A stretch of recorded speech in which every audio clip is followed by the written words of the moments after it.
오늘 저는 여러분과 함께 유럽 합중국과 적그리스도라고 하는 제목으로 다니엘서 2장 31절에서 35절을 본문으로 설교를 하도록 하겠습니다. 제가 본문을 읽겠습니다. 왕이여 왕이 한 큰 신상을 보셨나이다. 그 신상이 왕의 앞에 섰는데 크고 광채가 매우 찬란하며 그 모양이 심히 두려우니 그 우상의 머리는 순금이요 가슴과 두 팔은 은이요 배와 넓적다리는 노시요 그 종아리는 철이요 그 발은 얼마는 철이요 얼마는 진흙이었나이다.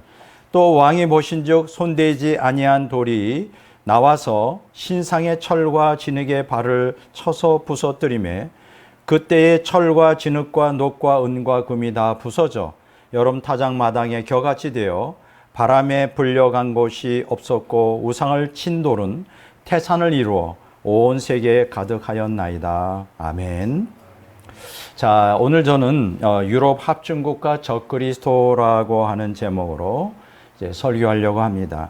제가 이 제목으로 설교하려고 하는 이유는 유럽 합중국과 적그리스도의 출현이 임박한 종말 시대에 우리가 살고 있기 때문입니다. 자, 머지않은 장래에 유럽 연합은 유럽 합중국이 되고 또 유럽 합중국의 대통령이 이제 적그리스도가 될 것입니다. 자, 그리고 유럽 합중국은 이제 미국을 대신해서 인류 역사 마지막 세계 패권국의 역할을 할 것입니다. 자, 패권국이라는 게 뭘까요? 패권국. 약소국을 무력으로 지배하고 착취하는 제국주의가 아니라 정치, 경제, 군사 등으로 세계 대다수 나라에 강력한 영향력을 행사하여 주도할 수 있는 힘을 지닌 초강대국을 의미합니다. 자, 미국이 지금 현재 패권 국가죠. 자, 그런데 이 미국이 이 패권이 약화되면서 이제 불량 국가들, 우리가 따지면 네 국가를 들 수 있죠. 러시아, 중국, 그 다음에 이란, 북한. 이게 불량 국가라고 합니다. 이 네 나라들을 제압하여 국제 질서를 유지할 수 있는 힘이 없어요. 지금 현재 미국이.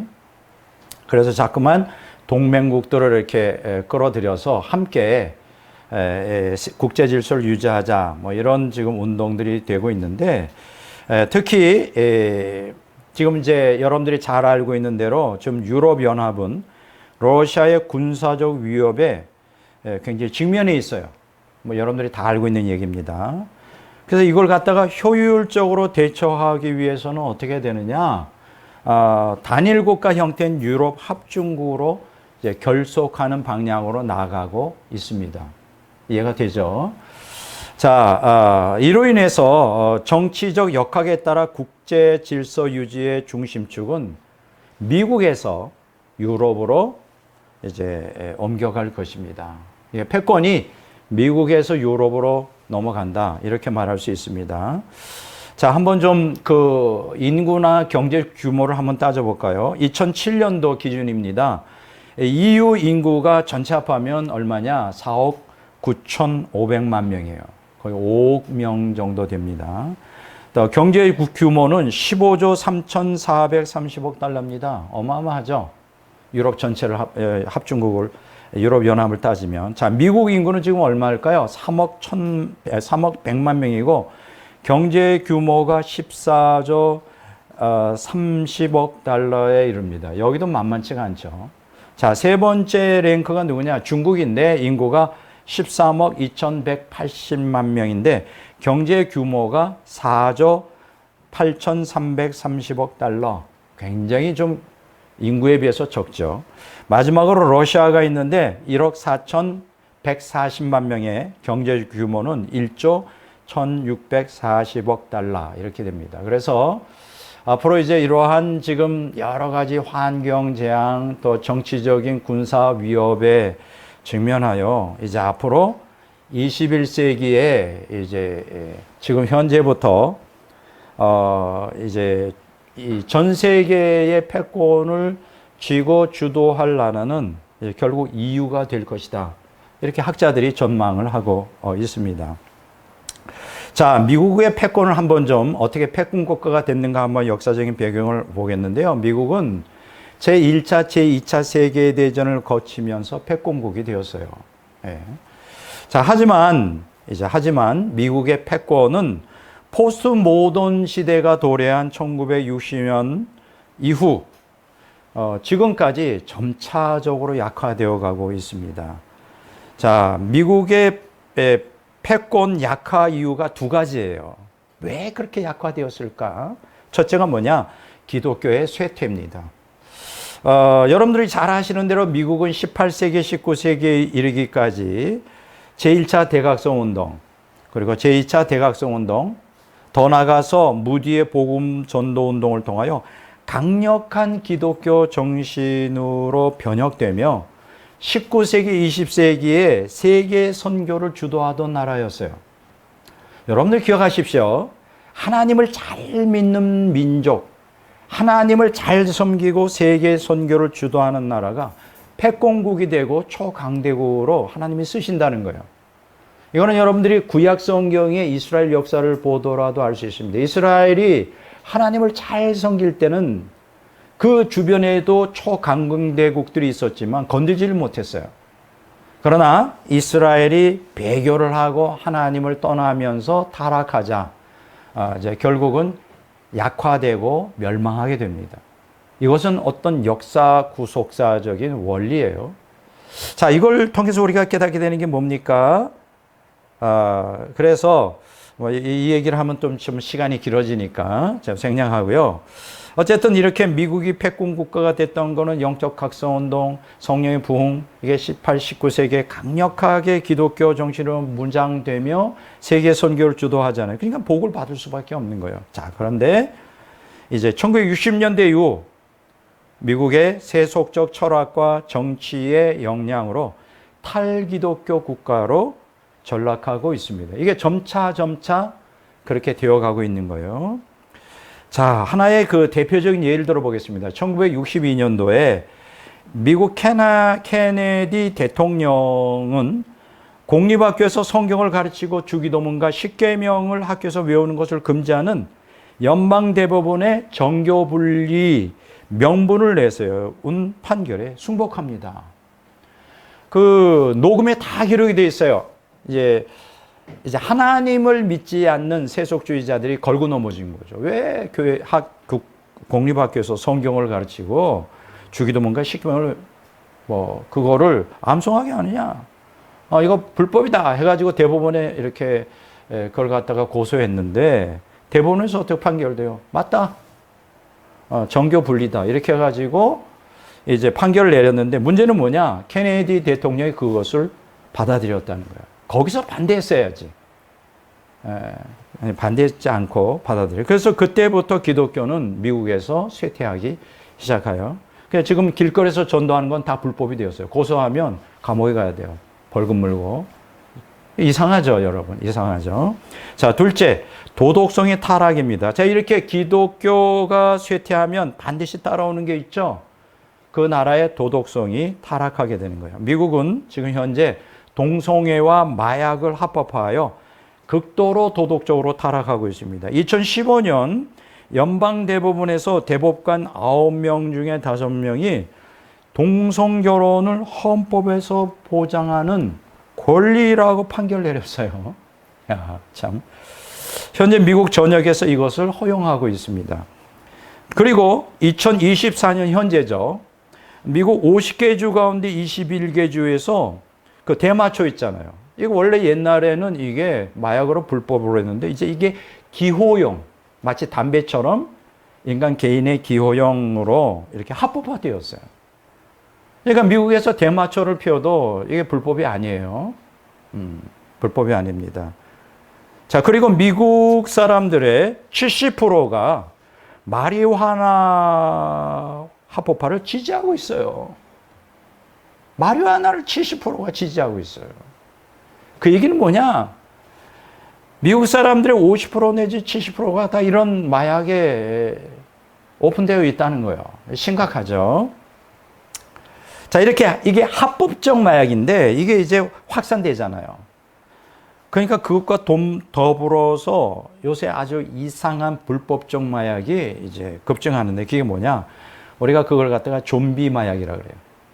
많이 들어보지 않았어요? 이게 이제 펜타닐인데, 이게 펜타닐이 이제 치료약 중에 하나인데, 이걸 과다 복용하면 어떻게 되냐?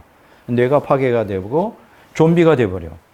혹시 TV에서 그런 거 가끔 보지 않았어요? 이렇게 좀비처럼 움직이지 못하고 고개 숙이거나 뭐 이상한 그 몸짓을 하고 하루 종일 서 있는 거예요. 좀비죠. 이게 지금 미국에 급속도로 포장해서 이 미국을 완전히 파괴하고 있어요. 이렇게 두 가지. 원래는 미국이 패권 국가였어요. 이렇게 하나님의 뜻을 따라 또 이렇게 신앙생활 잘하고 세계 선교를 했더니 패권국으로서 유지했는데, 그게 기독교 쇠퇴와 도덕성 타락으로 이제 미국이 지금 껍데기만 초강대국이지 속으로는 다 썩어 문드러지고 있습니다. 그게 힘이 없어지는 거예요. 자, 이런 상황입니다. 그래서 그것이 패권이 어디로 넘어간다? 미국에서 유럽으로 이제 넘어가는 지금 과정 중에 있다. 이렇게 여러분들이 이해하시면 됩니다. 자, 오늘 설교 본문 다니엘서 2장 31절에 35절은 이제 고대로부터 종말까지, 그러니까 예수님이 지상 재림할 때까지 역사에 등장하는 대제국들을 나열하고 있습니다. 그리고 인류 역사 최후의 재생 로마 제국, 이제 인류 역사 최후의 재생 로마 제국이 등장할 텐데, 요 재생 로마 제국은 그리스도의 재림으로 인하여 멸망할 것이다. 이것이 오늘 다니엘서 2장 31절 35절에서 우리에게 가르쳐 주는 거예요. 그러니까 여기서 초점은 뭡니까? 대제국들의 흥망성쇠, 결국은 세상 나라가 주와 그리스도의 나라가 된다는 다니엘서 11장의 그 예언의 말씀을 강조해 주고 있는 거예요.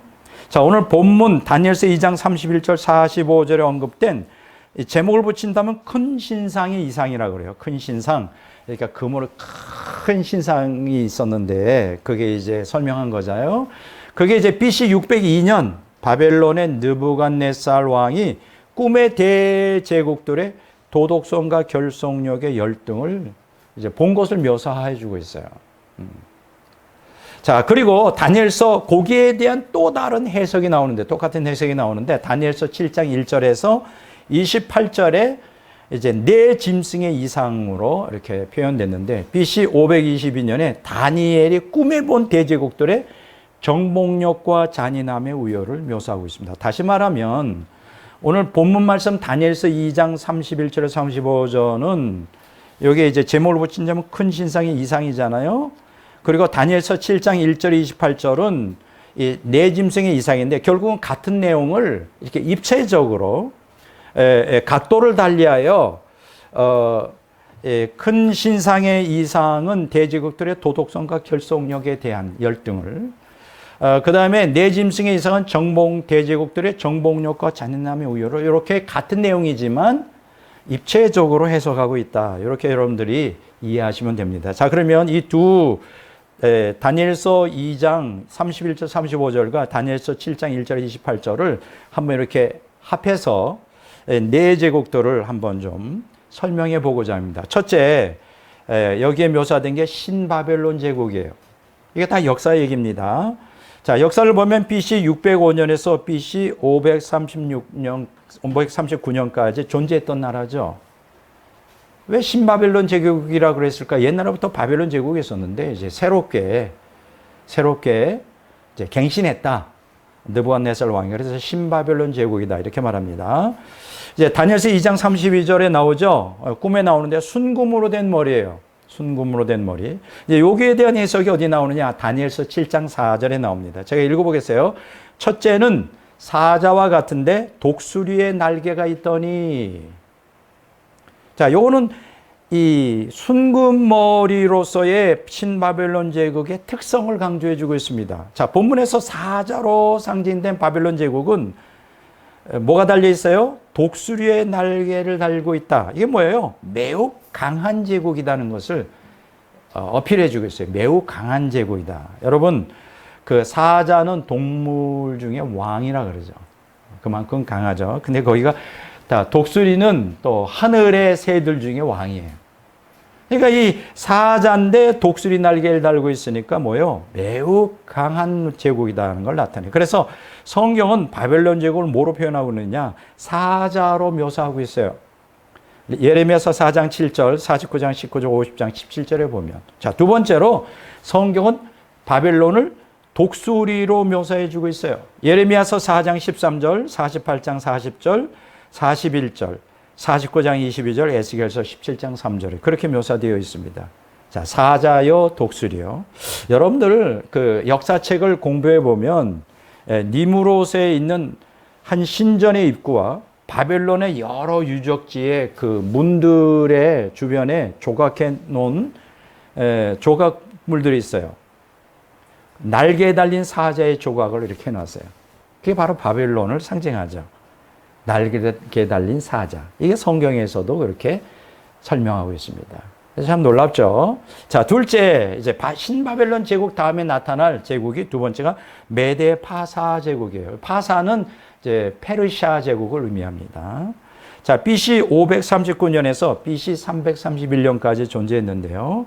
자, 다니엘서 2장 32절에 이제 꿈에는 뭐로 묘사되어 있느냐? 은으로 된 가슴과 두 팔. 바빌론은 뭐로 되어 있다 그랬어요? 순금으로 된 머리. 자, 메데파사는 은으로 된 가슴과 두 팔. 이렇게 묘사되어 있죠. 자, 여기에 대한 설명이 다니엘서 7장 5절에 나와 있어요. 둘째는 곰과 같은데 그것이 몸 한쪽을 들었고 그 입의 이 사이에는 새 갈빗대가 물렸는데 이거 해석해야 되겠죠. 자, 본문에서 곰으로 상징된 메데 파사 연합제국은 사자로 상징된 바벨론보다 열등한 나라다. 이걸 가르쳐주고 있어요. 다니엘서 2장 39절에도 나와요. 여러분 사자보다 곰이 물론 곰도 세죠. 무섭죠. 아이, 곰탱이 근데 미련하지 않아요. 곰이 얼마나 지혜로운데 그리고 빨라요. 그런데 사자를 견딜 수는 없죠. 사자보다 못한 그렇지만 강대한 나라. 근데 메데파사를 왜 그랬을까요? 원래는 메데파사가 다른 나라예요. 물론 역사적인 내용을 보면 뭐 자세히 설명할 수는 없지만 이게 이제 사람 말하면 혈육으로 연결되어 있는 형제 나라예요. 근데 결국은 메데와 파사가 따로 분리되어 존재하다가 뭐 형제 나라니까 결국은 페르시아가 더 강성해지면서 메데가 페르시아에 흡수 통합이 되죠. 그래서 이제 이렇게 여러분들이 설명하면 되는 겁니다. 자, 여기 보면 몸 한쪽을 들었다. 이건 뭐예요? 메데와 파사가 둘이 있는데 양쪽에 팔이 두 개잖아요. 그런데 한쪽을 들었어. 그 얘기 뭐예요? 메데보다 파사가 더 강력하다. 그래서 결국 흡수 통일한다. 뭐 이런 뜻을 갖고 있어요. 통치권을 장악한다. 한쪽 들었다. 또 본문에서 보면 이 사이에 요 곰 이 사이에 갈빗대가 물렸다. 이 사이에 갈빗대가 세 갈빗대가 물렸다는 거예요. 세 갈. 그러니까 곰이 세 개의 갈빗대를 물고 있다 이런 얘기예요. 이건 뭐냐면 이제 메데를 흡수 통일한 페르시아가 BC 546년에 리비아를 정복합니다. 그 다음 BC 539년에 바벨론을 정복하고 그 다음에 결국 BC 525년에 애굽을 정복해요. 이걸 예언하고 있는 거예요. 여러분 보십시오. 이 바벨론 제국, 애굽 제국 어마어마하게 되게 큰 제국인데 이걸 갖다가 정복해버려요. 그래서 곰이 이 사이에 갈빗대 세 개를 물고 있다. 뭐 이렇게 이제 우리가 해석할 수 있습니다. 자, 이것은 아직 이루어지기 전이니까 여러분 이미 앞으로 일어날 것을 여러분 다니엘이 예언하고 있는 거예요. 얼마나 대단합니까? 정확하게 하나님 말씀은 이루어지죠. 자, 셋째 나타난 제국이 헬라 제국이에요. BC 331년에 건국하여 BC 63년까지 이제 존재했던 것인데 이제 느부갓네살의 꿈에는 다니엘서 2장 32절에는 노수로 된 배와 넓적다리 이렇게 묘사되어 있어요. 노수로 돼요. 자, 요걸 갖다가 다니엘서 7장 6절에는 다음과 같이 해석하고 있죠. 표범과 같은 것이 있는데 그 등에는 새의 날개 넷이 있고 그 짐승에게 또 머리 넷이 있으며 권세를 받았더라. 여러분 표범하면 떠오르는 게 뭡니까? 굉장히 빠르다. 사자 뭐예요? 바벨론, 곰, 메데파사, 페르시아. 그 다음에 세 번째 나온 게 표범인데, 표범은 아무래도 사자보다는 등치도 작고, 약하죠. 그런데 특징이 하나 있어요. 사자하고 표범하고 달리기를 하면 누가 이길까? 표범이 이깁니다. 표범이 이겨요. 이 얘기는 뭐냐? 헬라 제국의 표범과 같다는 것은 민첩성을 얘기해요. 여러분들이 잘 아시는 대로 알렉산더가 그 그리스의 왕이잖아요. 황제인데 알렉산더가 13년간이라고 하는 짧은 기간에 전 세계 그 당시에 전 세계를 정복해버려요. 대제국이 되고요. 13년간. 그러니까 알렉산더는 굉장히 젊은 사람으로 멈추진 않아. 만족하지도 않아. 내가 전 세계를 다 정복하리라. 그럼 어디까지 정복합니까? 인도까지 정복하죠. 야, 대단해요. 그래서 표범에 표상이 되어 있는데, 근데 여기 보면 새의 날개 넷으로 묘사되어 있어요. 새의 날개. 여러분, 우리가 바벨론 제국을 뭐로 표현했죠? 독수리 날개를 das다. 독수리 날개하고 새의 날개가 뭔 차이가 있을까요? 날개는 날개인데 빈약하죠. 뭐 날개 넷이 있다 그러지만 바벨론에 비하면 위험이 초라하다. 급속도로 이렇게 결속된 제국이지만 또 급속도로 그렇게 강하지가 않은 그런 나라인 거예요. 실제로 여러분들이 알렉산더라는 영화도 있고 좀 거기에 대한 책을 읽어보면 알렉산더가 굉장히 성격이 급해요. 여러분 다 잘 아실 거예요. 자기가 아주 절친한 친구, 어릴 때부터 친구가 있었는데 장군으로 데리고 있었는데 파티를 하다가 술에 취했는데 자기 기분이 좀 나쁘다고 그냥 창으로 찔러 죽여요. 던져가지고. 나중에 후회하죠. 굉장히 성격이 결함이 많아요. 성격이 급하고 이런 사람 옆에 있으면 살아남기가 힘듭니다. 비움 맞히기도 힘들고. 근데 또 한 가지는 알렉산더가 33살에 요절해버려요. 일찍 죽어요. 그러니까 이렇게 과격한 성격에 포금을 하고 막 쉬지도 않고 이렇게 정복하다 보면 좀 특이한 인물이에요. 알렉산더가. 33살에 요절합니다. 네. 자, 그런데 여기 굉장히 특이한 내용이 있어요. 머리 넷이 있으며 또 권세를 받았다. 이게 무슨 얘기일까? 머리 넷이 있으며 또 권세를 받았다. 여러분들이 아시는 것처럼 알렉산더에게 아들이 있었는데, 어린 아들이 있었는데 유언도 하지 못하고 급사를 해버리니까 그 밑에, 그 알렉산더 밑에 아주 수장들 있잖아요. 장군들 중에 장군들 4명이 있었어요. 그러니까 어떻게 돼? 이 알렉산더에 의한 헬라 제국을 4구분해서 이제 4개로 쪼개서 헬라 제국이 4개로 분열될 것을 의미하는 거예요. 이집트, 시리아, 마케도니아, 비두니아. 이 두 중에 이제 나중에 이제 다니엘서의 10장, 11장에도 나오지만 이집트와 시리아가 굉장히 강하죠. 북왕국, 남왕국에서 이제 계속 BC 63년까지 다투는 그런 역사가 이제 기록이 됩니다. 자, 이렇게 하면 여러분들이 이해가 되시죠? 이거는 미래에 일어날 건데 어떻게 다니엘이 이거를 이렇게 계시를 받아서 이렇게 정확하게 미래에 일어날 일을 예언했는지 모르겠어요. 이제 넷째가 이제 제일 중요한 포인트가 됩니다. 오늘 그게 로마 제국인데 이제 BC 63년에서 AD 476년까지 존재했던 제국이죠. 이제 다니엘서 2장 33절에 느부갓네살의 꿈에 나타난 거로는 이 로마 제국이 철로 된 종아리라고 되어 있어요. 여러분 한번 생각해 보세요. 금, 은, 그 다음에 동, 놋, 그 다음에 철. 이게 값어치로 따지면 금이 제일, 그 다음에 은, 그 다음에 동이고, 그 다음에 철이에요. 그러니까 근데 놀라운 것은요, 금, 은, 동, 철 중에 뭐가 제일 또 강하죠?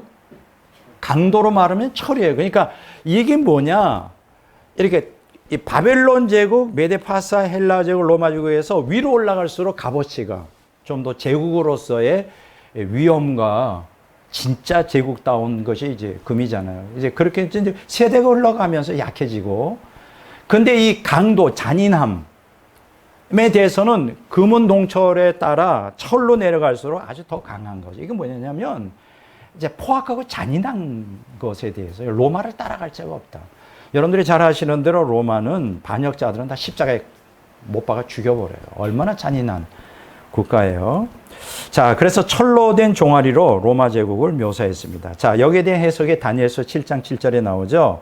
넷째 짐승은 무섭고 놀라우며, 보세요. 무섭고 놀랍다 그랬죠. 또 매우 강하며, 또 쇠로 된 큰 이가 있어서 먹고 부서뜨리고 그 나머지를 발로 밟았으며, 이 짐승은 전에 모든 짐승과 다르고 또 10뿔이 있더라. 이게 특이한 것은 로마 제국을 철로서 묘사하는데 이 넷째 짐승이라 그러는데, 근데 그 넷째 짐승에게 뭐가 있느냐? 10뿔이 달려 있다는 거예요. 10뿔이 달려 있다. 이게 도대체 뭘까? 이게 굉장히 중요한 얘기입니다. 자, 어쨌든 본문에서 넷째 짐승은 무섭고 강한 짐승이라고 밝혔는데, 이는 본문에서 쇠로 된 큰 이가 있어서 먹고 부서뜨리고 그 나머지를 발로 밟으며라는 묘사를 통해 우리가 깨닫게 되는 건 뭡니까? 아, 로마 제국이 이 폭력, 파괴력과 잔인성이 지금 과거의 제국과는 비교가 안 되는구나. 이걸 이제 금방 우리가 캐치할 수 있고요. 여기서 이제 주목할 것은 이 짐승에게 뭐가 있다? 10뿔이 달려 있다는 거예요. 그러니까 사실 지금 대제국들의 역사를 신바벨론부터 메데파사 헬라제국, 로마제국이 있지만 여기서 제일 중요한 관심사는 종말 끝에 일어날 로마 제국에서 일어날 재생 로마 제국이 사실은 다니엘서 2장과 7장의 핵심 부분이에요. 그리고 오늘 제 설교의 중심도 여기에 있습니다. 자, 10뿔이라고 있어요. 이 10뿔은 뭘까? 느부갓네살 왕의 꿈에 보면 다니엘서 2장 41절 43절에 뭐로 표현되어 있느냐? 10발가락으로 표현되어 있어요. 큰 신상의 10발가락. 그런데 이제 네 짐승의 이상에서는 마지막 넷째 로마 제국으로 표현된 넷째 짐승에 10뿔이 달려있다. 이렇게 표현해요. 10뿔과 10발가락 같은 개념이죠. 자, 이 10뿔은 뭘까요? 성경에 보면 종말, 옛 로마 제국의 판도에서 10개국으로 구성된 재성 로마 제국이 종말에 나타날 것이다. 이것이 이제 여기 오늘 본문 말씀의 핵심인 거예요. 자, 10뿔이 뭐라고요? 종말에 옛 로마 제국의 판도에서 10개국으로 구성된 재생 로마 제국이 출현할 거라는 예언입니다. 언제? 종말에. 그리고 예수님이 지상재림함으로 10개국으로 구성된 옛 로마 제국, 즉 재생 로마 제국이 멸망할 것이다. 이렇게 이제 표현되는 거예요. 자, 이제 이렇게 이제 성경 본문에 대한 해석을 좀 이렇게 정리하고 이제 오늘 본문으로 넘어가겠습니다. 자, 1번. 종말의 때에 출현할 유럽 합중국. 자, 유럽 합중국은 언제 출현한다고요?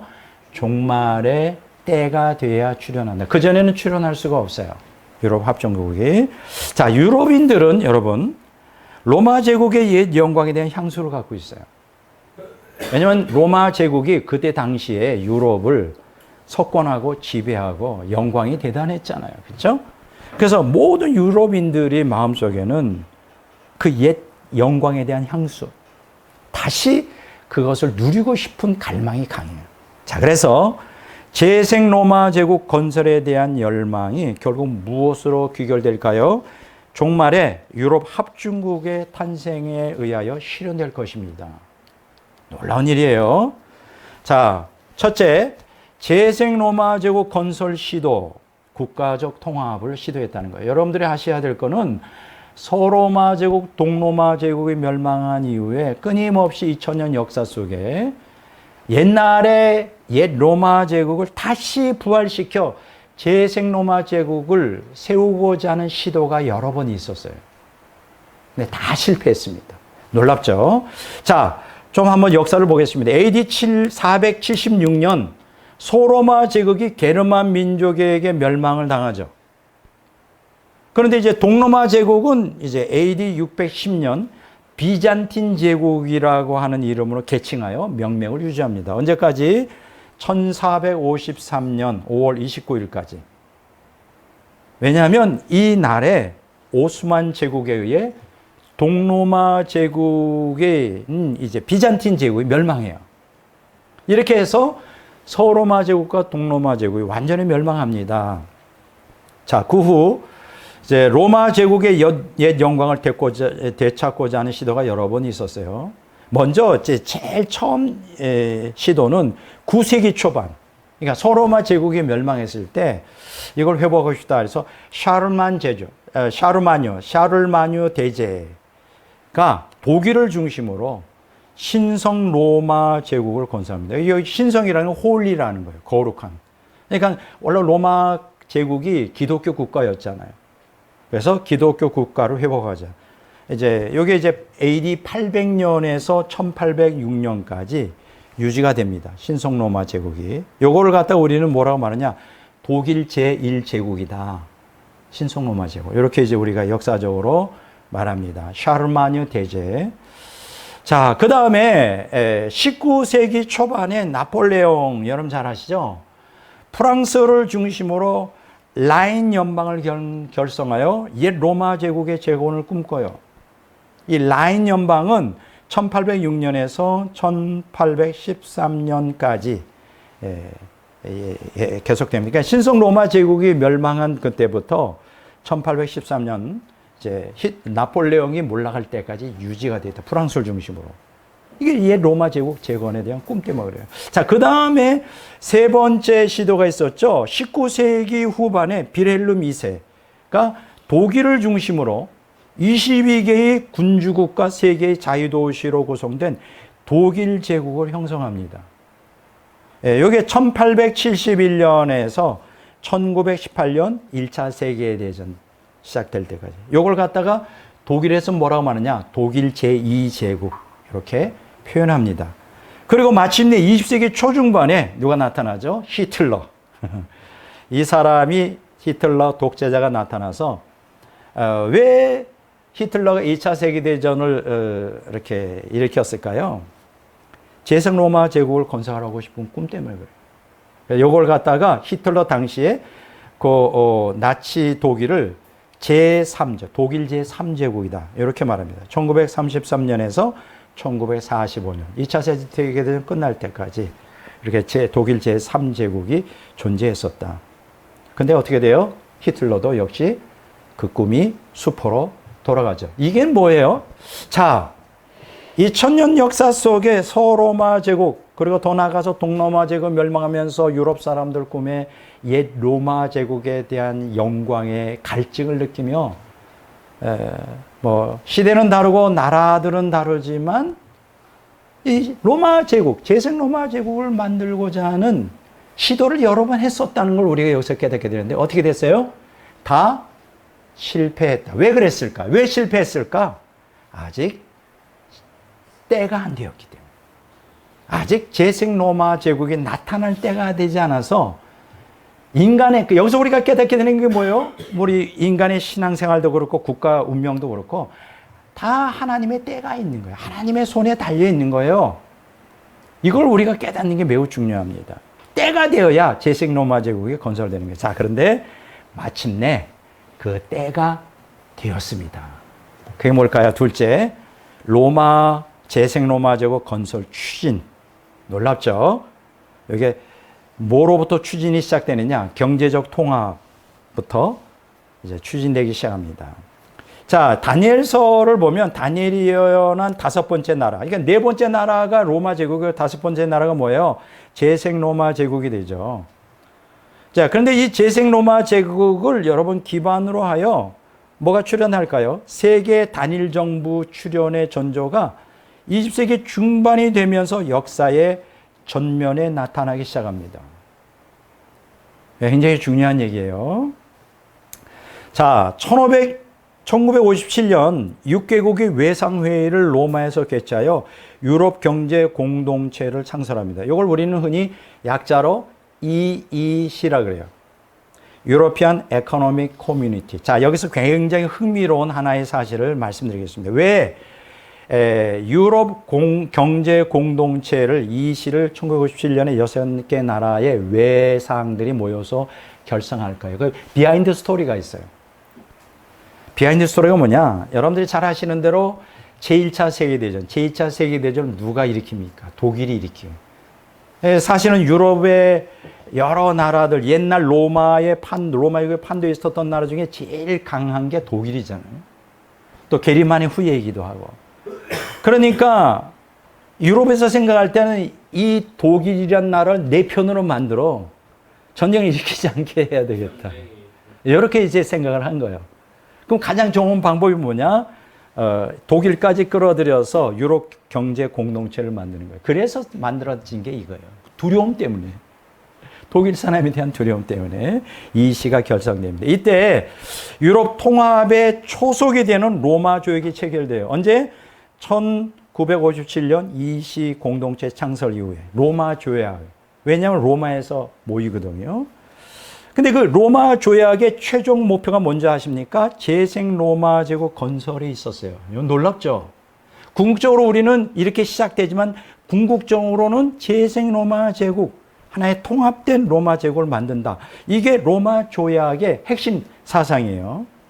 이후에 자, 이 시 유럽 경제 공동체가 이제 12개 나라로 구성되어 있는데요.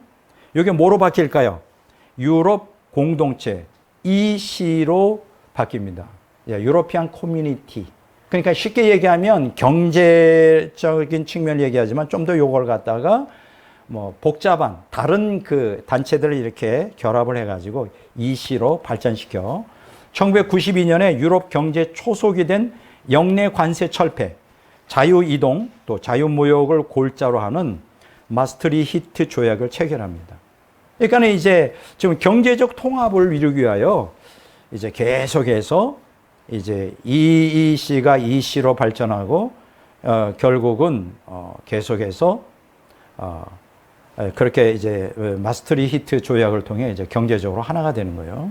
자, 그래서 어떻게 됐을까요? 그 후 1993년 1월 마침내 유럽 단일 시장에 출범합니다. 그러니까 마켓, 유럽 경제가 하나가 돼요. 여러분 놀랍죠? 유럽 경제가 하나가 됩니다. 그래서 1994년 2월 유럽 공동체 EC를 유럽 연합으로 변경합니다. 유로피안 유니언, 유럽 연합. 점점 이제 재생 로마 제국에 대한 비전을 가지고 이제 경제를 결성하면서 더 가까이 우리가 하나가 되는 방향으로 EU로 변경되죠. 자, 한편 이제 이와 더불어 유럽 중앙은행을 설립하여 1999년 1월에 유로화 단일 화폐를 발행합니다. 유로화 단일 화폐. 저희 집에도 유로화가 하나 있어요. 조그만데 그 5유로예요. 모르겠어요. 5유로면 우리 한국 돈으로 얼마나 되나요? 뭐 5천 원이나 될까? 네, 그 정도. 우리 장로님이 잘 아시죠? 자, 5유로 조그만데 거기 여러분 보시면 유럽 EU의 그 깃발이 있는데 별이 12개가 달려 있어요. 그러면 이제 사람들이 물어볼 겁니까? 뭐 5개도 아니고 뭐 그 회원국들을 상징하는데 여기 보면 처음에 이제 EU가 기반이 된 게 12개 나라거든요. 그래서 그 별을 12개라고 아마 했다는 얘기도 있고 아니면 12개가 유럽 사람들에게는 완전 숫자다. 그래서 완전한 어떤 그 국가 형태를 갈망한다는 데서 12개로 별이 어쨌든 되어 있습니다. 이제 그래서 이제 이렇게 여러 단계를 거쳐서 이제 경제적 통합이 이루어졌어요. 이제 두 번째 단계가 있어요. 셋째가 뭐냐? 재생 로마 제국 건설 추진인데 정치적 통합을 지금 끊임없이 모색하고 있습니다. 여러분, 하나의 단일 조직, 국가가 단일 국가로서 되려면 경제가 하나가 되어야 되고 거기다 또 정치가 하나 되어야 되잖아요. 네? 그래서 지금 국가, EU가 유럽 연합이 하나의 국가가 되기 위해서 지금 경제적 통합을 진행하고 있습니다. 1962년에 유럽 의회가 결성됩니다. 각 나라마다 의회가 있지만 유럽 전체를 대표하는 의회가 결성돼요. 그리고 1979년 유럽 의회 의원이 회원국의 시민들에 의해 직접 선출이 돼요. 그러니까 각 나라에서 할당된 분량이 있을 거 아니에요. 그 나라에서 국회의원, 그러니까 자국의 국회의원이 아니라 유럽 의회 국회의원을 또 뽑아. 그래서 이렇게 하나의 국회가 유럽 의회가 되는 거예요. 1986년 로마 조약에 의해 유럽 단일법 조항에 채택되면서 입법 기능을 갖는 의회의 토대가 마련돼요. 그러니까는 그 의회가 유럽 의회가 되고 거기서 이제 입법 활동까지 하는 거예요. 유럽 전체의 유럽 연합을 통괄할 수 있는 법, 거기 이제 마련되고요. 한편 유럽 의회는 2005년 1월 12일 EU 헌법을 승인합니다. 야, 점점 나가죠. 여러분, 그 의회에서 법적으로 의논한다 할지라도 최종 권한은 어디 있죠? 헌법이 있어야 되는 거예요. 헌법이 있다는 건 뭘 얘기할까요? 이제 하나의 단일 국가로서 그 체계를 하나하나 이제 형성해 나간다, 이렇게 말할 수 있습니다. 자, 그런데 여기서 놀라운 얘기가 있어요. 2005년 1월 12일 EU 헌법에 보면 주요 내용이 EU의 권한 확대를 위한 대통령제, 놀랍죠? 외무장관직 신설, 유럽의회의 권한 강화, 이런 것들이 이제 이 안에 핵심으로 있습니다. 그래서 제 관심을 제일 많이 끄는 거는 대통령직인 거예요. 이 얘기는 뭘까요? 궁극적으로 EU는, 유럽 연합은 결국 거기에서 대통령을 뽑아서 유럽 합중국이 될 것이다. 이 초석을 지금 하나하나 다져가는 거예요. 자, 그 다음에 EU 헌법을 수정 보완하는 리스본 조약이라고 하는 것이 2010년 1월 1일 발효가 됩니다. 자, 이 리스본 조약은 뭐냐? 요거는 이제 대통령으로 선출하기 위한 어떤 한 단계 더 진일보한 내용이 담겨져 있는데요. 그동안 이제 유럽 의회를 대표해 왔던 게 집행위원장이에요. 그게 그냥 집행위원장. 뭐 유럽 의회 의장도 아니고 집행위원장. 근데 이게 리스본 조약 때 어떻게 체결되느냐? 집행위원장에서 상임의장 직을 신설합니다. 그러니까 쉽게 얘기하면 이제 그 국회가 있으면, 의회가 있으면 의회 회장이죠. 국회의장이지. 이게 언제 결성된다? 리스본 조약 때 체결이 돼요. 그러니까는 지금 상임위원 의장이 있어요. 유로피언 카운슬 프레지던트. 프레지던트가 대통령이잖아요. 근데 유로피언 카운슬, 의회를 대표하는, 쉽게 얘기하면 대통령직과 같은데 대통령은 아니라고 못을 받고 있지만 결국 어떻게 될까? 이게 나중에는 대통령으로 이제 대체될 거예요. 이렇게 지금 흘러가고 있어요. 놀랍죠? 2024년 이제 지금 현재 회원국이 몇 명이냐면 27개국이에요. 27개국이 이제 유럽연합에 있는데, 유럽연합의 상임의장 지금 있어요. 상임의장이 있어요. 프레지던트. 그러니까 국회의장이죠, 지금. 좀 더 권한이 강하죠.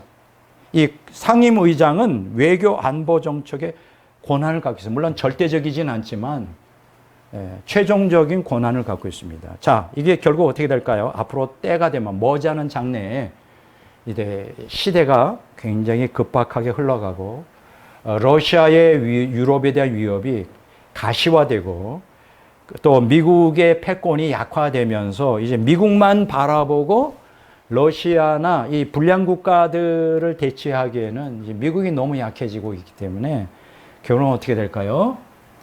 이러한 여러 가지 정치, 역학적인 이러한 위기에 처하면 유럽 연합은 어떻게 될까요? 유럽 합중국이 됩니다. 유럽 합중국, USE라고 그래요. 약자로 United States of Europe, 유럽 합중국. 그럼 어떻게 될까요? 대통령을 거기에서 선출하게 되겠죠. 그러면 제가 보기에 그 대통령은 누구가 될까? 앞으로 적그리스도라고 이제 이 칭함을 받게 될 겁니다. 여러분들이 기억하실 거는 적그리스도가 처음부터 역사입니다. 난 적그리스도요, 이렇게 나오지 않아요. 처음에는 멋있는 정치가, 탁월한 정치가, 리더십이 뛰어난, 그래서 많은 사람들에게 흠모의 대상인과 존경의 대상이 될 수 있는 정치 지도자로서 대통령은 나오지만 나중에 이제 마귀가 그 안에 들어가면서 이제 적그리스도가 되는 거죠. 이제 적그리스도가 되면 이제 행하는 게 독재와 철권 통치와 기독교인 하나님의 성도들을 박해하여 순교시키는, 이제 여기서 절정을 이루게 될 겁니다. 자, 두 번째, 적그리스도의 세계 단일 정부 통치. 흥미롭죠? 자, 지금까지 저는 제성로마 제국이 이제 서로마, 동로마가 멸망한 다음에 그 여러 번 이제 제성로마 제국을 회복시키고자 하는 시도가 있으면 다 실패했고, 그 다음에 마침내 이제 1957년 6개국이 외상이 모여 1, 2차 세계대전에서 독일이 무서우니까 그 독일을 내 친구로 끌어들여서 전쟁 일으키지 못하게 해야 되겠다 해서 생 것이 유럽 경제 공동체 EC가 됐고, 그걸 이제 조금 더 발전하면서 EC가 되고, 그 다음에 마침내 이제 유럽 연합이라고 하는 아주 철저하게 결속력을 가진, 그리고 유럽 연합이 되고, 이제 그것이 좀 경제적 통합에서 정치적 통합으로 지금 계속 나가면서 유럽 의회의 EU 헌법이 이제 발효가 됐고, 이제 리스본 조약을 통해 이제 그동안 집행위원장이 뭐가 됐다? 상임의장이 되었고, 상임의장이 앞으로 어떻게 될 거다? 이제 급박한 이제 러시아의 실제적인 위협이 실제되고 미국이 유럽을 도와주길 힘이 없을 때 이제 마침내 유럽 합중국이 되어 이제 하나로 단계로 대통령을 중심으로 이제 러시아를 대항하여 이제 결국 그게 3차 세계대전으로 비화되겠죠. 이렇게 이제 지금 역사 스토리가 예고되어 있습니다. 재밌죠. 자, 적그리스도의 세계 단일 정부 통치인데 유럽 합중국 대통령은 제3차 세계대전에서 승리한 후 마귀에 사로잡혀 적그리스도가 됩니다. 그리고 유럽 합중국의 총통으로 세계 단일 정부를 이제 통치하게 이제 될 것이다. 이렇게 이제 우리가 볼 수 있습니다. 자, 거기에 대해서 세 가지로 제가 말씀드리겠습니다. 첫째, 프리메이슨의 세계 단일 정부 수립 음모. 자, 유럽 합중국의 대통령으로서 결국 적그리스도만이 아니라 궁극적으로 적그리스도는 전 세계를 통치하게 될 거예요. 근데 그 전 세계를 통치하는 데서 그 배후에 백이 될 수 있는 그룹들이 오래전부터, 그러니까 1776년이니까 몇 년 전입니까? 그 250년 전에 이미 형성이 되어 지금까지 전 세계에 세계 단일 정부를 수립하고자 하는 그러한 그룹들이 있었다. 그게 뭐냐? 프리메이슨이다. 이렇게 이제 우리가 볼 수 있습니다. 자, 그래서 첫째, 프리메이슨의 세계 단일 정부 수립 음모인데, 세계 단일 정부 수립에 대한 야망을 누가 갖고 있었냐? 로스차일드가 1776년 5월 1일 이제 일루미나티라고 하는 조직을 창설하여 그때부터 운영하기 시작합니다. 그 로스차일드는 일루미나티 조직을 근대 프리메이슨 조직에 통폐합시켜요. 그래서 우리가 일루미나티라는 말보다는 프리메이슨이라는 말이 더 우리에게는 좀 와닿죠. 이게 결국은 같은 얘기지만. 자, 그리고 로스차일드 가문. 그러니까 로스차일드가 이제 죽고 그 후손들이 유럽의 중앙은행들을 다 설립해서 5명의 아들이 있었는데 유럽의 주요국의 5개 나라에 중앙은행을 설립해요. 그리고 그것을 다 장악해요. 그래서 18, 19세기에 유럽 경제를 장악해버립니다. 누가? 프리메이슨 가문들이. 그 다음에 눈을 뻗들어서 어디까지 장악하려냐? 미국 경제를 장악하기 위해서 1913년 6월 26일 연방준비제도이사회, FRB라 그러죠. 요것을 설립해 달러 발행권을 독점합니다. 이거 이상하죠? 국가의 이 경제를 주도하는 이 국가의 화폐는 정부의 이 국가 자체에 있어야 되죠. 한국은행은 어떤 사적인 단체에 지배를 받지 않죠. 근데 이상하게 미국은 프리메이슨의 수장인 로스차일드 가문이 달러 발행권을 독점하고 있어요. 웃기는 게 뭐냐 하면 미국에서 달러를 발행하잖아요. 그게 국가의 소유가 아니라 로스차일드 가문의 소유로서 국가에 빌려줘, 돈을. 그 이자를 받아. 아주 이상한 특이한 시스템을 갖고 있어요, 미국이. 이게 연방준비제도이사회, 연방이라는 말을 그냥 썼는데 이거는 로스차일드 개인 소유의 이사회, 이렇게 번역하는 게 맞을 것 같습니다. 그 또한 로스차일드 가문은 미국 정치를 장악하기 위해 빌더버그 클럽, 외교관계협의회, 상과위원회들을 다 설립해가지고 이 기구들이 신세계 질서준비위원회의 성격을 띠고 있어요. 여러분들이 기억하셔야 될 거는 미국이 전 세계를 지배하고 있잖아요. 경제와 또 정치에 있어서. 그래서 이 신세계 질서준비위원회 성격을 띠고 있다. 또 한편 세계교회협의회 아시죠? WCC. 요거는 프리메이슨의 최고 조직인 300위원회의 부속기관이에요. 요들은 뭘 꾀하느냐? 세계 종교 통합을 추진하고 있다. 무서운 얘기죠. 그래서 현재 프리메이슨 가문은 세계 경제, 정치, 종교 보유에서 큰 영향을 행사하기 때문에 우리는 뭐라고 부르냐? 그림자 정부다. 이렇게 칭합니다. 이 사람들이 야망이 뭐예요? 미래에 전 세계를 하나의 국가로 이제 세계 단일 정부 요것을 세우는 것이 꿈이죠. 그게 250년 전부터 지금까지 지속적으로 정치, 경제 측면에서 그렇게 해왔다. 자, 둘째, 적그리스도의 유럽 합중국 포합적 장악에 대해서 이제 좀 설명을 하겠습니다. 유럽 합중국은 7년 대환란이 시작되면 통폐합되어 10나라로 정리될 거예요. 지금 몇 개 나라라고요? 27개인데, 요거를 갖다가 거기는 뭐 자잘한 국가들이 많죠. 이거를 통폐합해서 10개 나라로 정리됩니다. 그 얘기가 어디 나오느냐? 다니엘서 7장 20절에 나와요. 읽어봅니다. 또 그것의 머리에는 10뿔이 있고 그 외에 또 다른 뿔이 나오매 새 뿔이 그 앞에서 빠졌으며 그 뿔에는 눈도 있고 큰 말을 하는 입도 있고 그 모양이 그의 동류보다 커 보이더라. 여기서 10뿔이 있었는데 그게 한 뿔이 나와요. 이게 적그리스도죠. 이 적그리스도가 다른 10개의 통치자들보다 더 강력해가지고 주도해버리는 거죠. 그 뜻이에요. 다니엘서 7장 7절 8절에 나오고 또 다니엘서 7장 24절에 보면 그 10뿔은 그 나라에서 일어날 열왕이요 그 위에 또 하나가 일어나나니 날이니 그는 먼저 있던 자들과 다르고 또 세 왕을 복종시킬 것이며 10뿔 중에 3뿔을 뽑아버린다. 자, 이게 뭐냐? 적그리스도 10나라로 구성된 제생 로마 제국의 총통으로 독재하는 것에 반기를 드는 사람들이 있겠죠. 당연히. 반기를. 그런 나라들이 있겠죠. 그들 중에 3나라의 국권을 박탈할 것이다. 박탈하여 아주 강제적으로 국권을 없애버려요.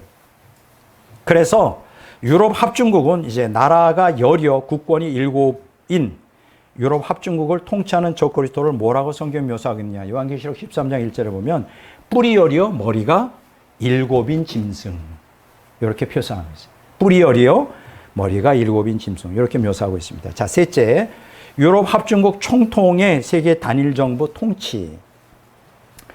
유럽 합중국 총통이 됐잖아요. 이제 전권을 다지고 있잖아요. 탁월한 정치력을 발휘하여 이제 국제 갈등을 해결합니다. 다니엘서 9장 27절에 보면 그가 장차 많은 사람들과 더불어 한일에, 여기 한일에는 7년이에요. 한일에 동안에 언약을 굳게 맺고 이렇게 싸우지 말고 평화롭게 살자 이렇게. 이게 탁월한 정치력을 갖고 있어요. 예, 유럽 합중국 통통이. 자, 그 다음에 이제 평화 무드를 조성해요. 그러니까 7년 대환란이 시작된다 그래서 곧바로 전쟁이 일어나는 게 아니라 적그리스도가 등장하면서 유럽 합중국 총통으로 탁월한 지도력을 발휘할 것이다. 그래서 모든 사람들이 그를 다 환영할 것이다. 요한계시록 6장 2절에 보면 흰 말이 있는데 그 탄 자가 활을 가지고 멸류관을 받고 나아가서 이기고 또 이기려고 하더라. 이 첫째 인을 뗄 때. 여기 흰 말은 뭐죠? 평안을 상징하죠. 그리고 활을 가지고 멸령을 받다. 멸령은 뭐예요? 어떤 권한을, 영광을 얘기하고, 활은 화살이 없으면 아무 의미가 없는 거예요. 이게 뭐예요? 전쟁을 하지 않는다. 이 카리스마가 강한 정치력이 뛰어난 지도자다. 누구? 적그리스도가. 자, 그런데 이제 문제가 생깁니다. 이렇게 7년 대환란이 시작될 때는 참 이렇게 평화의 사도고 또 이렇게 멋있게 나타나는데 하나님 뭘 허락해요? 요한계시록 8장 7절에서 12절에 보면 3분의 1 환경재앙이 땅에 떨어지게 하죠. 그 다음에 거기에 또 뭐가 와요? 황충재앙으로 인해 악령들이 쏟아지고 그 다음에 요한계시록 9장 13, 19절에 보면 제3차 세계대전이 이제 막 발발해 전 인류가 이제 3분의 1이 핵전쟁으로 인해 죽임을 당하고 그래서 전 세계의 국가 기능 등을 상실한 대다수 나라가 절망에 빠지게 돼요. 절망에 빠지게 됩니다. 자, 이때 어떻게 될까요? 전 세계는 초인적 능력을 발휘하는 유럽 합중국 총통에게 국권을 맡기며 생존을 모색할 거예요. 다 맡길 테니까 당신이 통치해 주세요. 우리가 3차 세계대전 우리가 지난번에 다뤄봤죠. 이슬람 국가들이 러시아를 포함하여 이슬람 국가들이 다 멸망할 것이다. 공산국가가 다 멸망할 것이다. 근데 핵전쟁이다. 그리고 전 인류의 3분의 1이 죽는다. 그러니까는 제3차 세계대전을 통하여 제대로 온전한 국가가 이 지상에 존재하기가 쉽지 않은 거예요. 이런 혼란과 절망 가운데 누가 딱 나타납니까? 유럽 합중국 총통. 내가 여러분들을 위하여 구원해 주겠습니다. 이렇게 초인적 능력을 발휘하는 이제 유럽 합중국 총통이 이제 나타나고, 적그리스도는 어떻게 될까요? 프리메이슨의 적극적 지지를 받으며 온 인류를 구원할 메시아처럼 유럽 합중국을 중심으로 세계 단일 정부를 다스릴 겁니다. 이렇게 스토리가 돼 있어요. 이해가 되죠?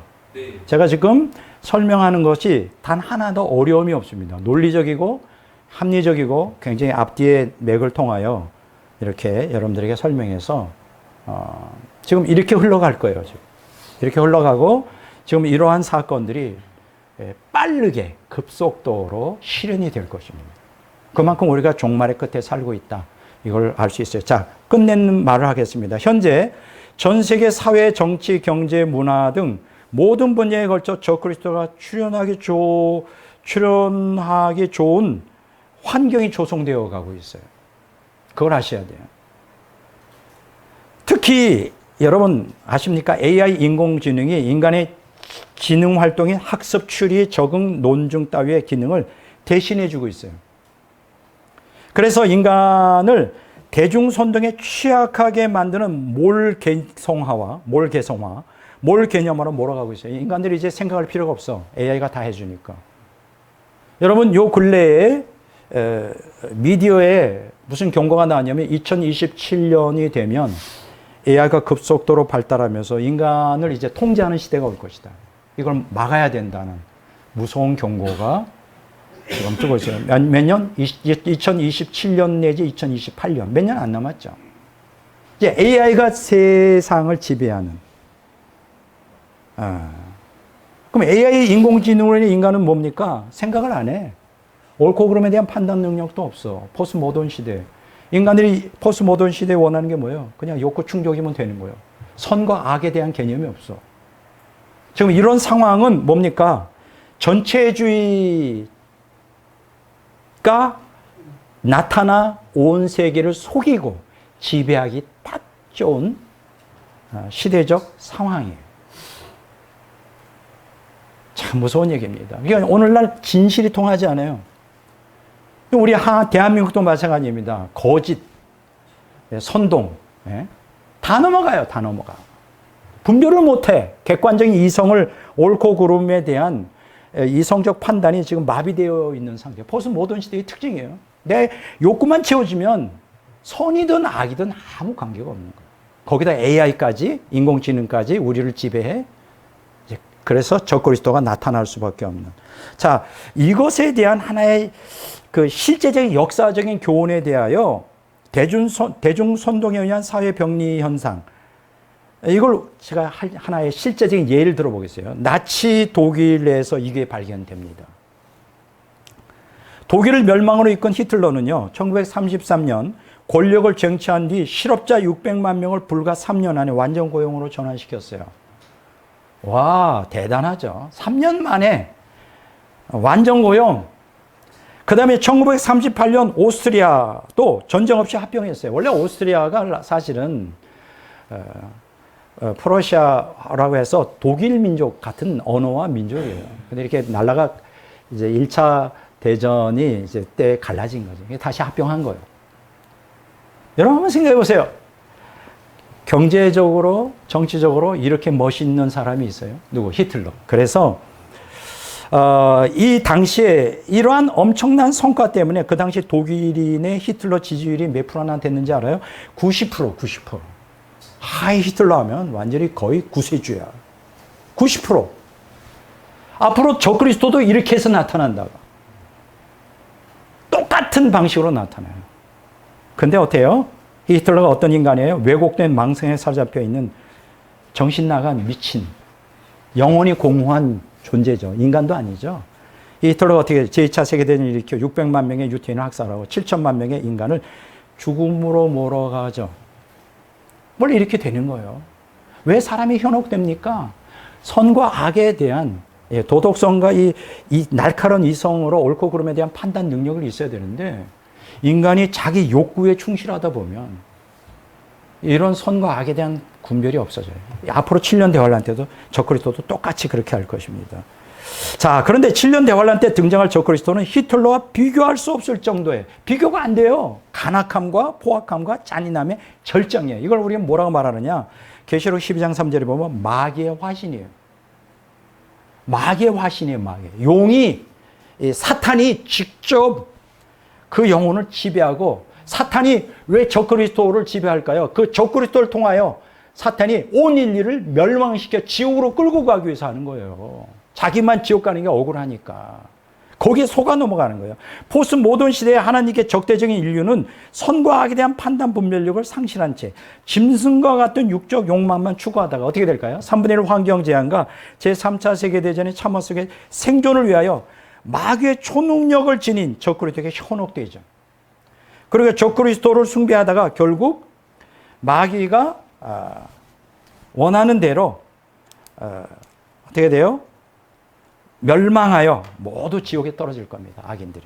이게 요한계시록 14장 9절에 11절에 나와요. 이것이 하나님을 반역한 인류의 운명이에요. 운명.